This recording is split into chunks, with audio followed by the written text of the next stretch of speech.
Captain நகர் மாதிரி தென்னாப்பிரிக்காவில் captain நகர்ல நீரற்ற நகரமாயிருச்சுன்னு சொன்ன மாதிரி ஒரு நாள் இந்த பூமி மாறும்னு சொன்ன யாரும் கேட்கல. 200 நாடுகளின் அறிஞர்கள் எல்லாம் சேர்ந்து ஐநாவில் ஒரு ஆய்வறிக்கையை தாக்கல் பண்ணா. படிங்க. சூழியல், பொருளியல், அரசியல்னு எங்க ஐயா கி வெங்கட்ராமன் எழுதின நூல் இருக்கு, படிங்க.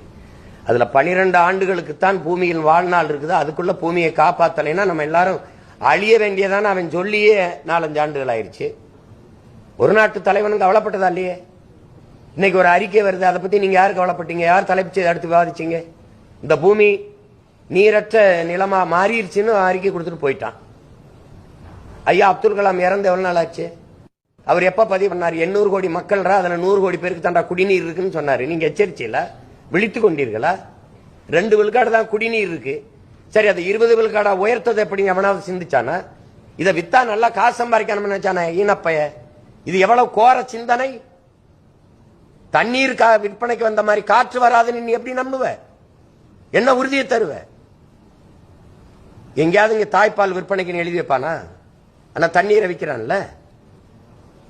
உனக்கு தாய்ப்பால் இவ்வளவு முக்கியமா? உலக உயிர்களின் தாய்ப்பால். எனக்கும் உனக்கும் புல்லுக்கும் பூண்டுக்கும் நாய்க்கு நரிக்கு ஈக்கு எறும்புக்கும் ஒரு தாய்ப்பால் இருக்குல்ல, அது எது? அது தண்ணீர் தானே. அதே எப்படி நீ விற்பனை பண்டமாக்குன? உயர்ந்த சந்தை பொருளா எப்படி ஆக்குன? எப்படி ஆக்குன? எப்படி ஆக்குன? காசு இருக்கிறவன் சுத்திகரி பந்தரை வச்சு சுத்திகரிச்சு குடிப்பான். எங்க ஆத்தால போன அரணியூர்ல என்ன குடிப்பான்? இது கால கொடுமை.